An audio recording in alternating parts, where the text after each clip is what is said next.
Self-talk is not all about you. Now, when I used to think about self-talk, I would simply think about the thoughts I have in my mind about me. Many of us have been taught to speak to ourselves like we would speak to a friend. We say things to ourselves like, way to go, you did that so well. You're really getting a hold of this, Kathy. And that's true. But there's another kind of self-talk.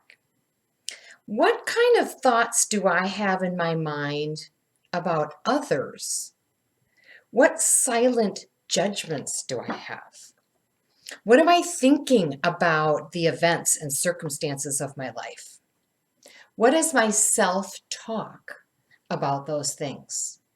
And most importantly, is it healthy? What if your business has been shut down because of COVID? What do you think about it? What is your self-talk?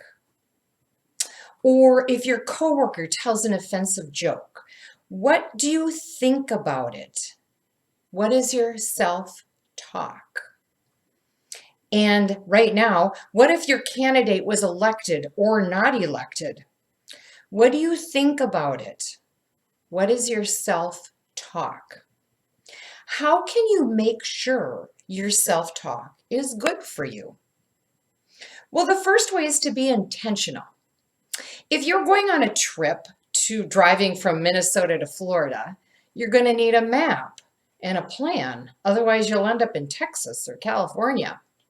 That's being intentional, having a plan. And so I have a plan to keep track of my thinking to make sure it's on the positive end and I'm not thinking negative things. I have a little jar of beans on my desk, and when I have positive thoughts, I put them in one little jar, and if I have negative thoughts, I put them in the other. It's just a little trick to help me be aware of my self-talk. The second way is to be conscious of our thinking. Now, you would not go to the mall in your PJs because you're conscious of where you're going and what the proper attire is. It's the same with our thinking. We need to be conscious of it. We can let our minds go on autopilot and let the noise of the TV or social media as we're scrolling through become our self-talk. And that can be unhealthy because it's not feeding you things that are good for your mind, body, and soul. Now, the trick is, how do I make sure my self-talk is healthy when my problems are coming from other people? They're the ones causing the problem. Now, this is a good question because it happens to all of us. Is it possible to have healthy self-talk when someone does something that offends us or makes us mad? Well, it is possible because you are in control of your thinking, even when your emotions want to ransack what's going on in your mind. So what is healthy self-talk? It is thoughts and conversations in your mind that move you forward and empower you instead of ruminating on negative things. Now, it's very important to acknowledge our emotions. We all have emotions, and we need to be aware of what the self-talk from those emotions, what kind of effects those are having on our thinking. We need to let those negative thoughts turn into positive action. Healthy thinking, healthy self-talk helps us stop spinning on negative stuff and moving towards a solution. Now, why do we want to focus on our thoughts when our emotions are out of control? Well, it's because we need to.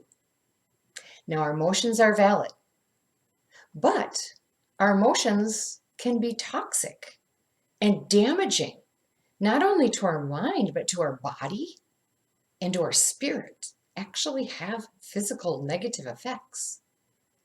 Our emotions can also lie, and they often get out of control.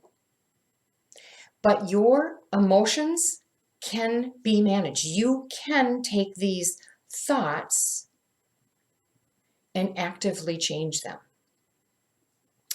Your emotions are something you feel, and your thoughts are something that you actively think. So when these emotions come up, they're just your mind trying to make sense of things. It creates thoughts. Then you can decide and actively think, am I going to hold on to this thought or not? Is it true or is it not? Is it helpful or is it not? And the more you are aware, conscious of your self-talk, intentional about your self-talk, the more you do that and practice it, the easier it gets. Because what you think will affect how you behave. Thoughts are simply our emotions, and the thoughts that come from those emotions are just explanations or rationalizations about what is going on around us.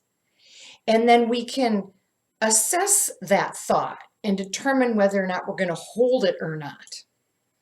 If a situation happens that's negative, it'll come to our attention, and then it's really what we think about that situation that sets off the emotion, and then we respond to it.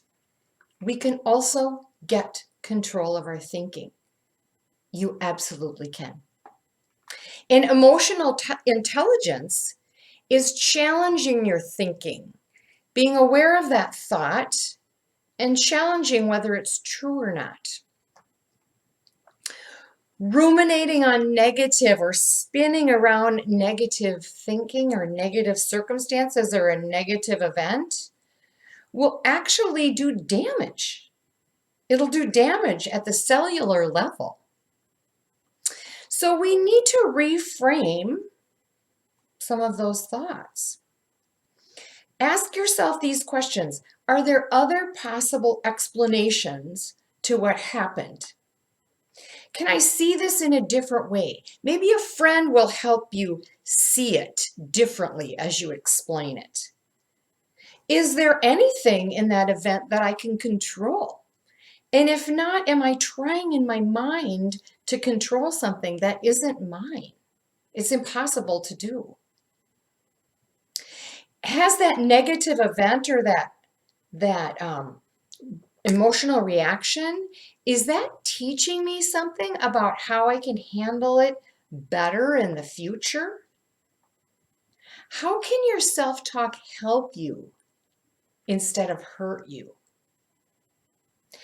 And then when we have negative, unhealthy self-talk, often we need to just let it go. First, for sure, we need to feel that emotion, and then we can release it. But staying angry at someone or something, it doesn't do them any harm, but it does you a lot of internal harm.